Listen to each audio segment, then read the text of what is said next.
ananisikiliza, yote ambaye Mungu amempa neema ya kuamka akiwa na nguvu, akiwa na afya, hata yule ambaye anasikia mwili wake haujakaa sawa, Bwana nakushukuru kwa ulinzi, kwa afya, kwa kibali, kwa neema.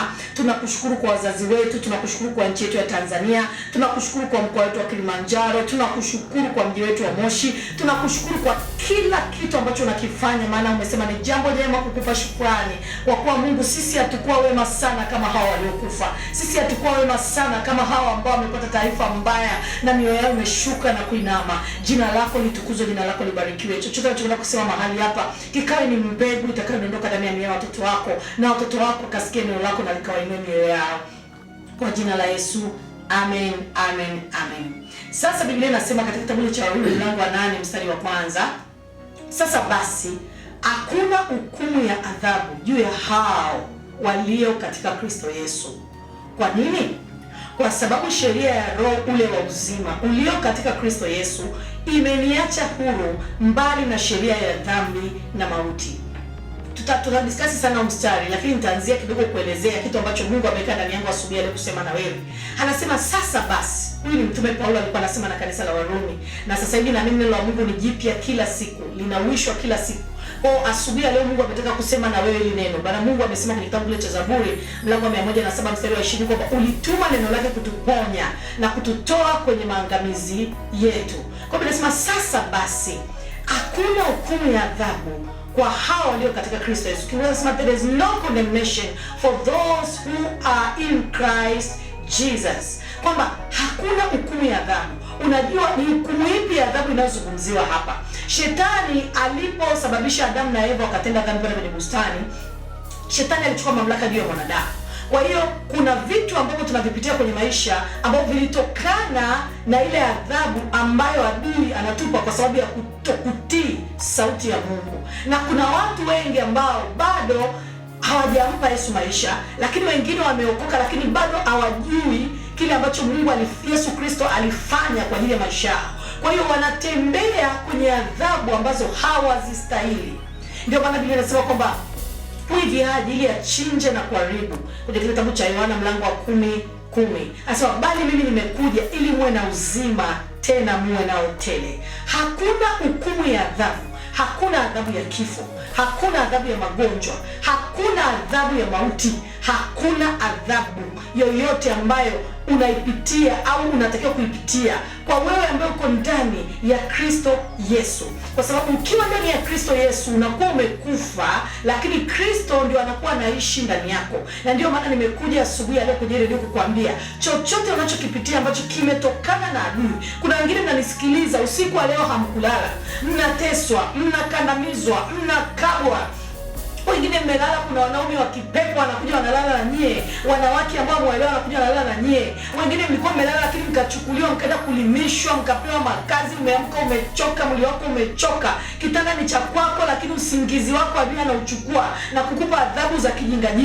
Wengine mmelewa, mmeamka asubuhi leo bado unasikia rhythm ni mbaya, mwili wako ni mbaya.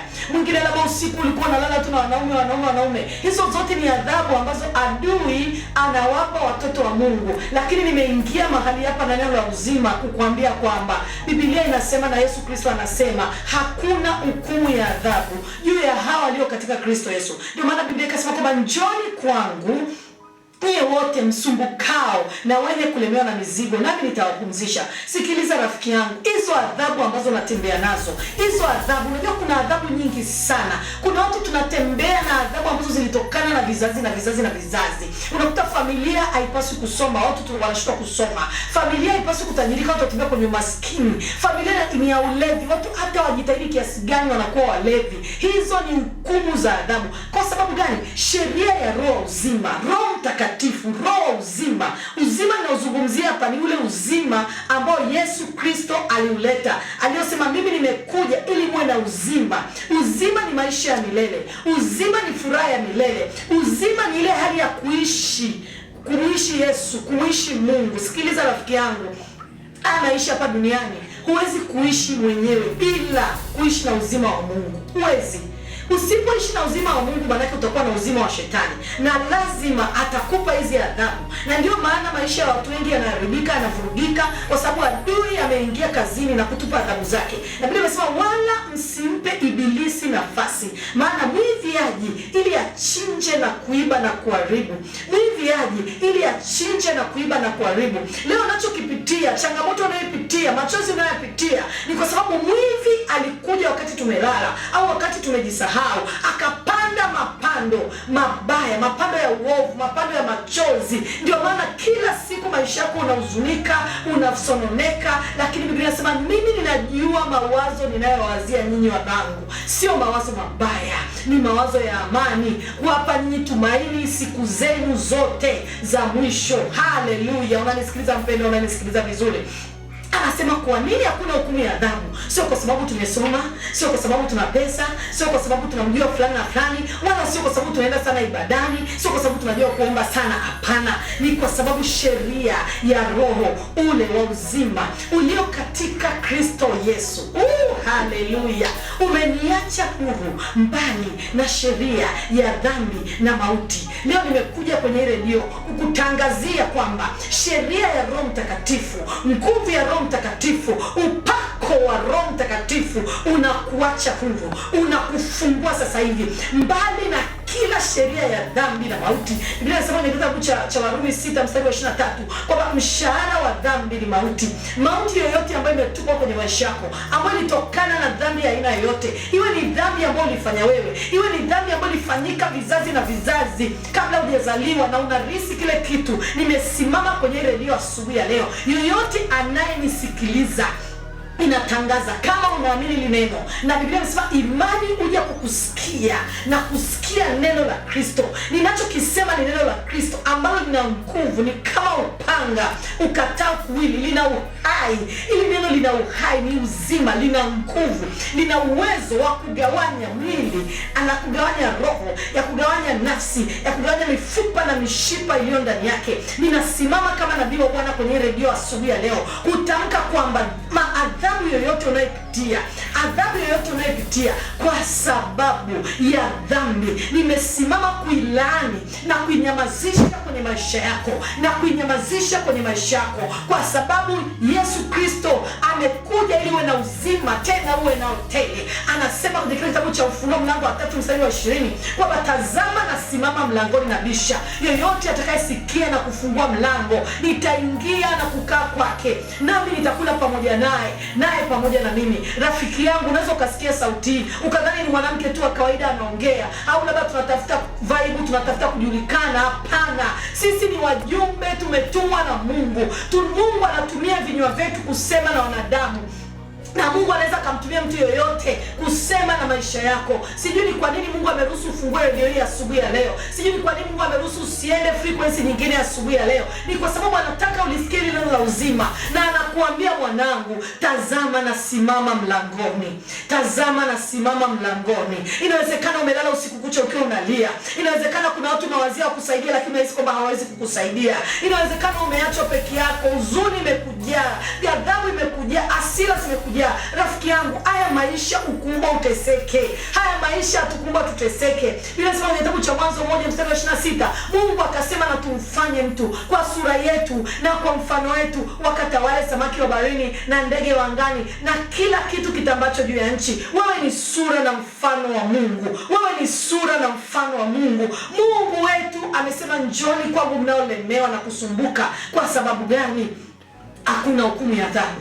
Hakuna hukumu ya adhabu. Jisemeshe hapo ulipo. Hata kama umelala kitandani, unaanza kuamka, unawaambia wewe ugonjwa, sikiliza. Kama mtumishi wa Mungu anavyosema kwenye redio ya kwamba hakuna hukumu ya adhabu ya magonjwa juu ya mimi ambaye niko ndani ya Kristo Yesu, juu ya mimi ambaye ni Mkristo, nimempokea Yesu kwa Bwana na Mwokozi wa maisha yangu, juu ya mimi ambaye ninamwamini Yesu kwamba alikufa na kufufuka kwa ajili yangu. Wewe ambaye ni mlevi, wewe ambaye unazini, wewe ambaye una mateso, wewe ambaye umefungwa kwenye vifungo vya ulevi, umefungwa kwenye vifungo vya bangi, vifungo vya machozi, vifungo vya mateso, wewe ambaye moyo wako umelemewa, umebebeshwa vitu vingi hata hujui vinatokea wapi, unasikia depression, frustration, kama vile akili inataka kuruka. Nimekuja kwa neno la Bwana, nimekuja kwa neno la Bwana kukuambia kwamba anasema tazama ninasimama mlangoni, ninabisha. Soweto, ninabisha Njoro, ninabisha KCMC, ninabisha Rombo, ninabisha Same, ninabisha Arusha,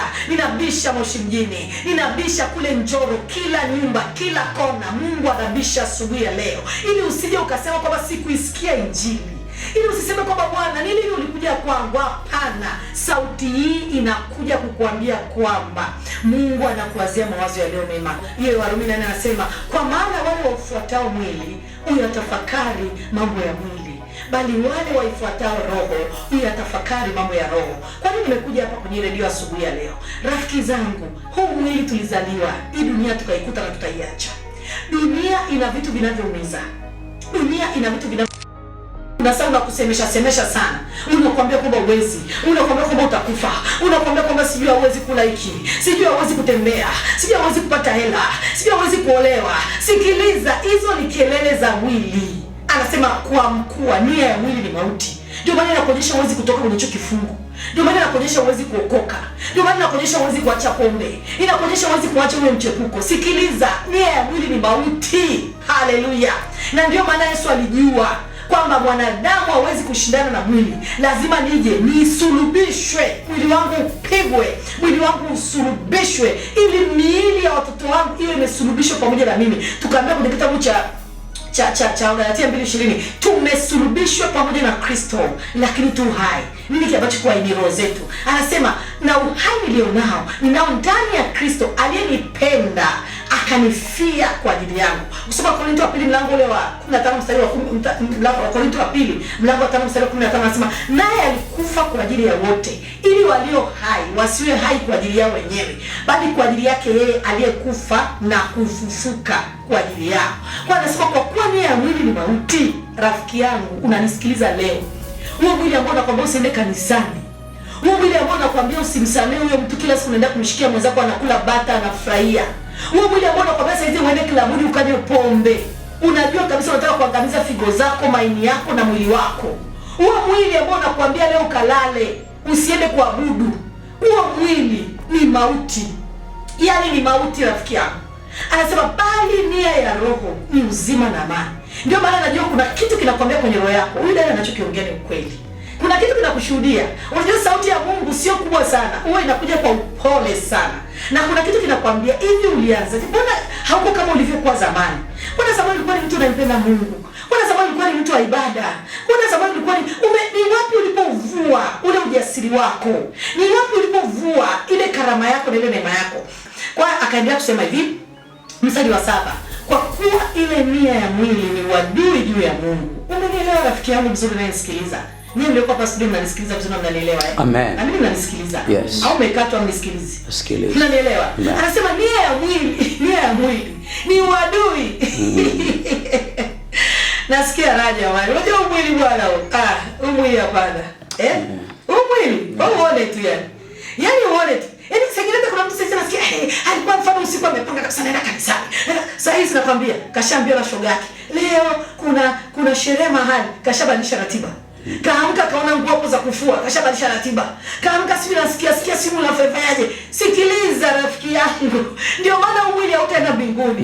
Mwili unabaki mavumbini. Ukifa na mwili wako umeisha. Yaani unaulisha, unaubembeleza, kuna ngine mpaka sisi uko kitandani hujaamka, unaubembeleza. Sikiliza, unabembelezea nini wale mchwa? Unabembelezea mchwa, watakao utafuna. Lakini kuna maisha baada ya haya. Unajua Devi, haya maisha tumekopeshwa.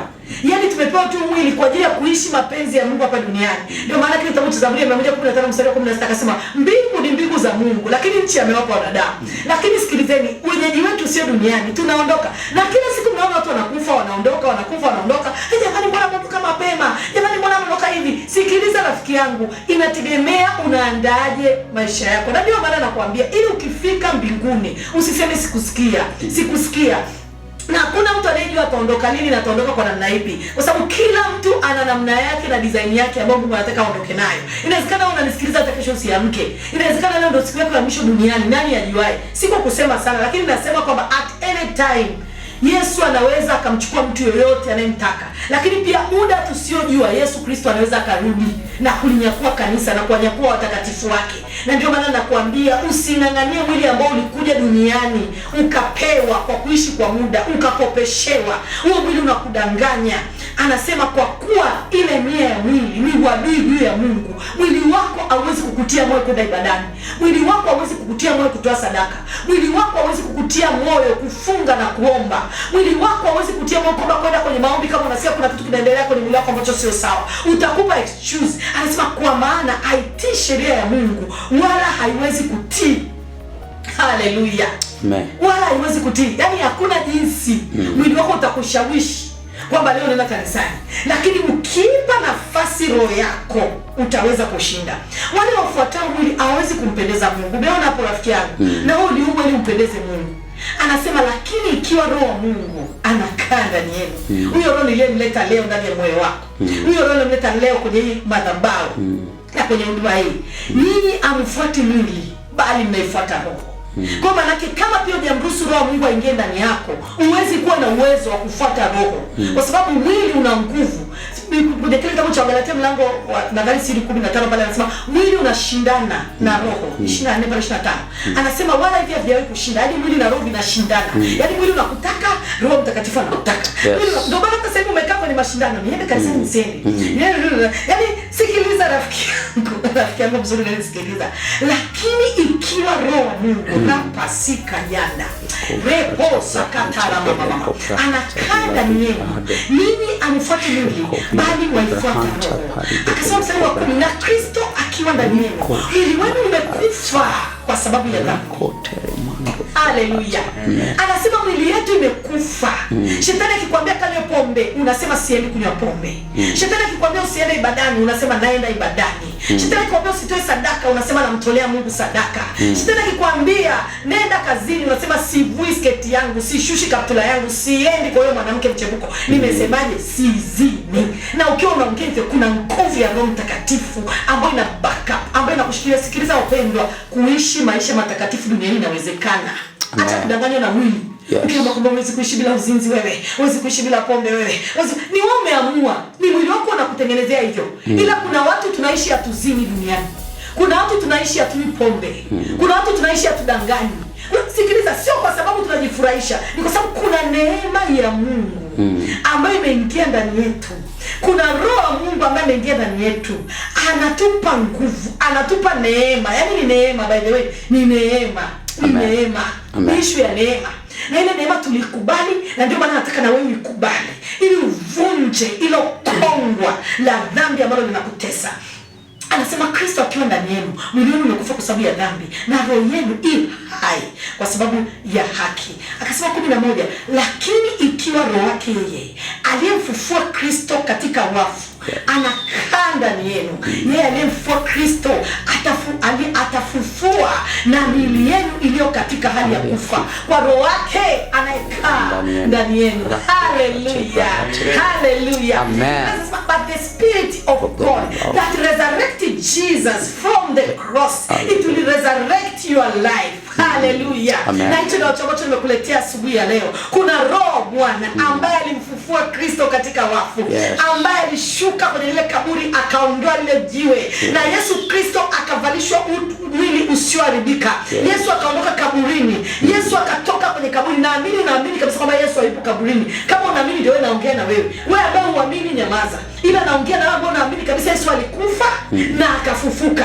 Na kuna roho iliyomfufua. Na Biblia imetuhakikisha kwamba neno la Mungu ni amina na kweli. Na alisemi uongo. Kwa hiyo anasema roho yule rafiki yangu unanisikiliza, sio roho mwingine. Roho huyo aliyemfufua Kristo katika wafu anakaa ndani yetu. Amen. Amen. Anakaa ndani yako hapo Njoro.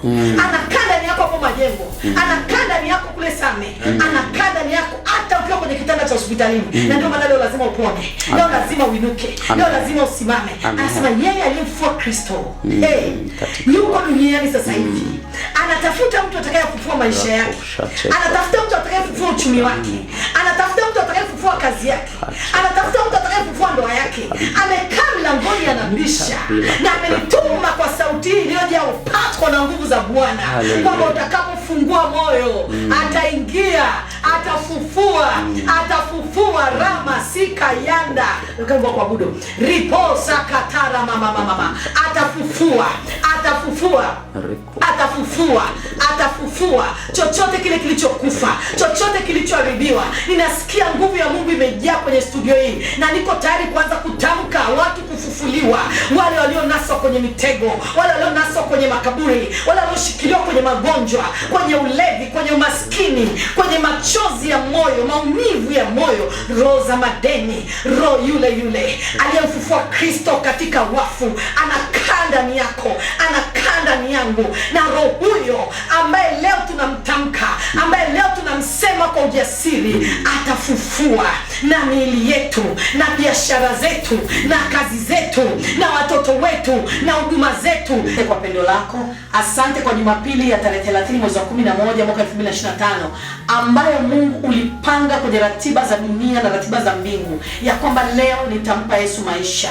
Ninakupokea wewe kuwa Bwana na Mwokozi wa maisha yangu. Futa jina langu katika kitabu cha hukumu, andika jina langu katika kitabu cha uzima. Nimemkataa shetani na kazi zake zote na nguvu zake zote. Nimeokoka na mimi ni mtoto wa Mungu. Jina langu limefutwa kwenye kitabu cha hukumu na limeandikwa kwenye kitabu cha uzima. Kuanzia leo nimeokoka. Haleluya. Wewe ambao umekiri sala hii na unatamani kuendelea katika wokovu, basi unaweza ukatuma pia message kwenye namba hizo ambazo nimetaja kwamba mimi nimeokoka leo, ili tujue jinsi ya kukusaidia katika mafundisho na maombi uweze kusimama, kwa sababu kuokoka ni kitu kimoja, lakini kusimama kwenye wokovu ni kitu kingine. Sasa naanza kuomba. Cha kwanza kabisa nitaomba na watu ambao wanasikia wana magonjwa. Unasikia unaumwa, unasikia kuna mahali kuna kusumbua, asubuhi ya leo umeamka hali yako sio nzuri, au labda una ndugu yako ni mgonjwa, unaweza kuandika jina lako kwenye karatasi tu alafu ukaishika mkononi, tukaomba pamoja maombi haya. Na naamini Biblia inasema kwamba mimi ni Mungu niponyaye. Ulituma neno langu kuwaponya na kuwatoa kwenye maangamizi. Naamini sana katika uponyaji wa kiungu. Na tunapoenda kwa tunaabudu, unaweza kuabudu pamoja na sisi, lakini pia tukaomba pamoja maombi haya. Baba, katika jina la Yesu, asante kwa neema yako, asante kwa pendo lako, asante kwa watoto wako ambao Bwana tumekuja kwenye hii madhabahu leo ya Voice FM asubuhi ya leo kwenye kipindi cha Sunday Gospel. Ninaamini kuna watu ambao Mungu ni wagonjwa, na Yesu Kristo ulipokuwa duniani, popote ambako ulienda ukakutana na walemavu, ukakutana na vipofu, watu waliopooza, watu ambao walikuwa ni mabubu hawezi kuongea, uliwaponya na kuwaweka huru kwa sababu tu ya imani yako.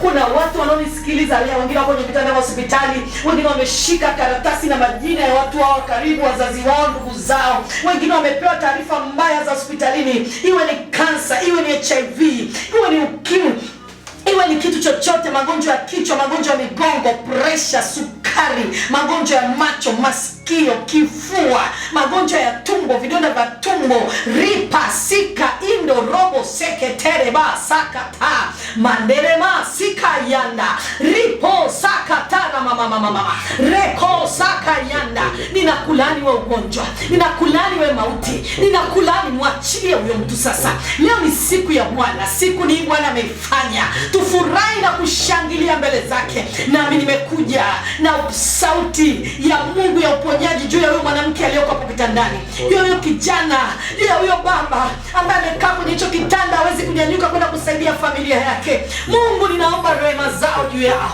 Mungu, ninaachilia uponyaji. Kila anayesikia kwa imani, kila anayesikia kwa imani, anza kufanya kile kitu ambacho ulikuwa huwezi kukifanya kwa imani. Ukiwa unasema asante Yesu kwa kuniponya. Hebu nasikia kuna watu wanapona. Sikiliza, hakuna umbali katika ulimwengu wa roho. Nimewatuma malaika kutoka kwenye redio, wameenda kusambaa kila mahali, kwa sababu uwepo wa Mungu uko kila mahali. Mungu wetu yupo kila mahali. Hata kama umekaa kitandani, hata kama uko chooni, hata kama uko hospitalini, hata kama uko kwenye gari, hii sauti inakufikia na Mungu anaitazama imani yako.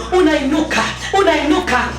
Naona mtu mmoja anatoka kwenye kitanda anashuka. Alikuwa amekaa kama siku 2-3, hana nguvu ya mwili, ila naona ameinua miguu kwa imani. Ayainuka, tembea, ripa, sika, indo, robo, sika. Naona malaika amekushika mkono. Kanyaga nenda. Naona mtu ameanza kutapika.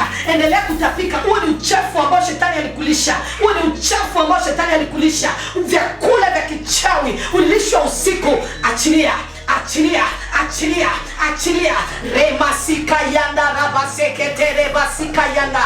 Reposa katara masika yende rebasekete. Riposa katara masaka tara baba. Remasika indorobo sekete remasika yanda. Rikasekete remasekete resoko yende. Roho Mtakatifu anapita. Roho Mtakatifu anapita kwenye hizo nyonga. Roho Mtakatifu anapita kwenye hicho kifua. Roho Mtakatifu anapita kwenye hicho kichwa. Roho Mtakatifu anapita. Huu ni mwili wa Mungu amekuumbia ili uishi duniani ukiwa mzima na ukiwa na afya. Unainuka unaenda kwa jina la Yesu. Unainuka unaenda kwa jina la Yesu. Wewe ambao umepokea sala kwa imani, hebu amka, hebu fanya kile kitu ambacho ulikuwa ukiwezi. Kwa imani, sikiliza, tunapokea uponyaji kwa imani, sio kwa ushawishi. Sina maneno ya kukushawishi zaidi ya neno la Mungu. Sina kitu cha kukupa, cha kukutumia huko nyumbani kwako zaidi ya hili neno ambalo Mungu alisema tunapolituma linaenda. Anasema ndivyo litakavyokuwa neno langu litokalo kwenye kinywa changu, alitanirudia bure, bali litatimiza mapenzi yake. Isaya 55:11. Na mimi naamini neno lilivyolituma linatimiza mapenzi kwa habari ya afya. Na kama kuna kitu Mungu amefanya, amekuponya, amekugusa, usiache kushuhudia kwa kutuma message kwa kusema Mungu amenifanyia hiki na hiki, lakini tutaendelea kukuombea. Kwa hiyo 0762750713 au 0743836074. Lakini usiache kuja kanisani kila siku ya Jumatatu mpaka Ijumaa kuanzia saa 4 mpaka saa 10. Tunakuwa na maombi zaidi ya mtu mmoja mmoja. Sasa nitaenda kuomba na wale watu ambao wanatamani Mungu afungue mipenyo yao ya kazi. Najua kuna hata wazazi wamekaa, watoto wamemaliza vyuo, hakuna kinachoeleweka, hakuna kinachoendelea. Wapendwa, Mungu akuleta duniani kushangaa wala kuuza sura. Mungu anasema asiyefanya kazi asile. Adui ndio anayekuja kuharibu kazi zetu. Lakini nasikia upako wa urejesho kuanzia kesho. Miujiza ya ajabu itatokea kwa watu ambao wanaamini maombi haya. Zile kazi ambazo mlituma application na hawajawaita, naona Roho Mtakatifu akienda kuwakumbusha wawaite. Wale ambao mlikuwa mnaingia kwenye biashara zenu, amuni kinachoendelea, roho za chuma ulete. Ninataka nikwambie leo, kuna uzima ambao nilikuwa nazungumza mahali hapa, ambao unakwenda kwenye hiyo biashara, sokoni, vibandani, dukani, kila mahali. Hata kama uko dukani kwako sasa hivi umekaa, unaweza kaomba ya maombi na mimi kwamba Bwana arejeshe chochote ambacho adui amekiba, ambacho ni kazi ya mikono yako, kwamba Bwana akirejeshe. Baba, katika jina la Yesu, asante kwa watoto wako wanaonisikiliza Jumapili ya leo, ambao Mungu wengine wamekaa bila kazi. Adui amewazuia kufanya kazi za mikono, adui amezuia biashara zao, adui amezuia elimu zao, adui amezuia ajira zao, adui amezuia nafasi zao. Wengine kwenye nafasi zao kuna maadui wameenda wakakaa kwenye hizo nafasi, na leo wanawazuia wao kukaa kwenye nafasi zao. Wako wakina mama ambao wananisikiliza wanalia kwa sababu ya vijana waliosomesha kwa mikopo na fedha nyingi, lakini leo watoto wamebaki kwa nyumbani na wanachofanya. Kuna vijana ambao walijisomesha kwa gharama wakajinyima, lakini leo shetani amewaweka nyumbani na kuwakatisha tamaa. Mungu uliyenisaidia, Mungu uliyenipigania, Mungu ambaye nimeona ukifungua watu wengi kwa habari ya kazi, naomba nenda kwenye hivyo vyetu ukaviwishe, nenda kwenye hizo biashara ukaziwishe, nenda kwenye hivyo vibanda ukaviwishe, nenda kwenye haya maduka ukayawishe, nenda kwenye haya magari ukayawishe, nenda kwenye haya mashamba na mifugo ukawishe. Repasika indarama sekete. Usiache kuomba pamoja na mimi mpendwa. Omba, tunaunganisha imani zetu pamoja. Ukiwa hapo nyumbani wewe omba tu, wewe omba tu. Rimasika yanda rabasikate. Repo sakata ramasika yanda. Repasekete remasaka yende. Inda ramasika yanda. You are the ancient of age. You are the ancient of days. You are the King of kings. You are the Lord of lords. I love you. I glorify your name. I magnify your name. I release that work into your hand in the mighty name of Jesus. Any demonic power, any demonic force that is interacting with your work, with the works of your hand, I put the blood of Jesus, the blood of Jesus, the power of the Holy Ghost to go everywhere, to open your job, to open your work, to open your hands, to open everything that is binding you. Chochote kilichokufunga na kukushikilia, ninaachilia nguvu ifungue hizo kazi, fungua hizo ofisi, fungua hizo ajira, fungua hizo ofisi, fungua hizo vibali, fungua hizo veti, fungua kila wachawi waliokaa vikao wakisema watoto wako hawatapata kazi, watoto wako hawatakuwa na ajira, watoto wako watafanya kazi. Kila vikao vya wachawi vilivyokuja kwenye hiyo biashara nikaifunga, ninakujia kwa neno la Bwana wa majeshi. Ripasika inda ramasika te reko sakatara mama. achilia hiyo kazi katika jina la Yesu. Wakati naomba nimesikia kuna watu mnatamani kutuma pia sadaka kwa ajili ya maombi ambayo yanaendelea mahali hapa. Nilikuwa nasikia Roho Mtakatifu anashuhudia kuna watu mnatamani mtume sadaka yenu ya leo kwa ajili ya tunachoelea mahali hapa kusupport zaidi hivi vipindi pia viendelee kwenda na viendelee kuwagusa watu kama vinavyokugusa wewe. Kama unahitaji kutuma tu sadaka yako, unaweza ukaweka kwenye simu yako na ukatuma kwa simu ya Vodacom M-Pesa 0752 48 75 487553. Nitarudia tena namba ya sadaka kwa ajili ya kusupport hiki kipindi na kwa ajili pia kumshukuru Mungu kwa kile ambacho amekifanya Jumapili leo kwenye maisha yako. Nimesikia ndani kwamba kuna watu wanatamani wangepata nafasi ya kutoa sadaka. Wewe ambao umesikia hivyo na unatamani kufanya kitu kwa ajili ya kile Mungu alichokifanya kwa ajili ya Jumapili ya leo na kumshukuru Bwana kwa kumaliza mwezi salama, unaweza ukatuma sadaka yako yoyote kwa sababu sadaka pia huwa inainua madhabahu ya kumpigania mtu na kumtetea mtu. Na tunamtolea Mungu kwa sababu tunampenda, sio kwa sababu tuna vingi, bali kwa sababu tunampenda. 0752 48 75 53. Nitarudia tena namba ya kutuma sadaka 0752 48 75 53. Unaweza kuweka shilingi 100, 200, 1000, chochote ambacho unasikia ndani ya moyo wako kwamba anahitaji kumtolea Bwana kwa ajili ya hicho ambacho kimeendelea mahali hapa. Na naamini kabisa Mungu anafanya zaidi ya vile ambavyo amekuwa anafanya. Nitamalizia kabisa ombi langu la mwisho kwa wale ambao mnapitia kwenye madeni. Unajua madeni ni roho. Na watu wengi mnanisikiliza sasa hivi hata amtamani hata kutoka ndani kwa sababu ya kile kinachoendelea kwenye maisha yenu. Hebu shika tu mikono yako. Najua uliingia kwa kutokujua. Na adui ameweka imekuwa kama roho inakutesa. Baba, katika jina la Yesu, wale wote wanaoteswa na roho za madeni, wakati namalizia hiki kipindi ninatamka kuanzia sasa ukafungue mikono yao na milango yao katika jina la Yesu. Amen. Okay, namshukuru Bwana kwa kipindi kabla sijamaliza.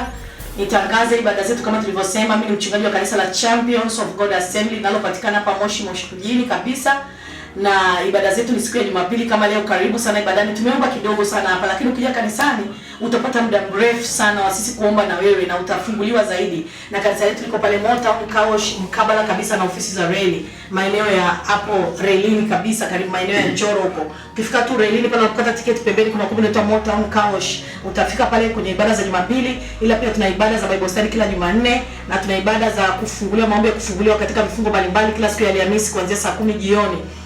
Lakini pia tuna maombi ya kila siku ambayo yamekuwa yanafungua watu wengi sana. Na Mungu awabariki wasikilizaji wetu wengi wamekuwa wanakuja kwenye yale maombi baada ya kuanza kipindi hapa, na wamekuwa wanafunguliwa, wanatoka Pasua, Njoro, wapi, na Mungu anawafungua. Na unaweza kutuma message hii kama unahitaji maombi yale ya kuja kwenye yale maombi ya kila siku kuanzia saa 4 mpaka saa 10 na kufunguliwa bure, hakuna kiingilio, kwa 0762 75 0713 0762 75 0713 au 074380. Tuna huduma ya kuombea mtu mmoja mmoja kila siku kuanzia saa Jumatatu mpaka Ijumaa, kuanzia saa 4 asubuhi mpaka saa 10 jioni. Kama una shida yako binafsi, una mgonjwa, una jambo fulani unalipitia, mapepo, nguvu za giza, una vifungo vinakutesa, una ndoto za ajabu ajabu uzielewi, unaweza tuma message ukapiga simu kwenye namba nilizokutajia na ukafanya appointment. Ni bure kabisa, hakuna kiingilio. Utakuja siku ya Jumatatu, Jumanne, Jumatano, Alhamisi, Ijumaa, siku yoyote unapata muda. Ukija tu unafanyiwa maombi, unaombewa na unaondoka, na utaona utukufu wa Bwana kabisa kabisa kabisa.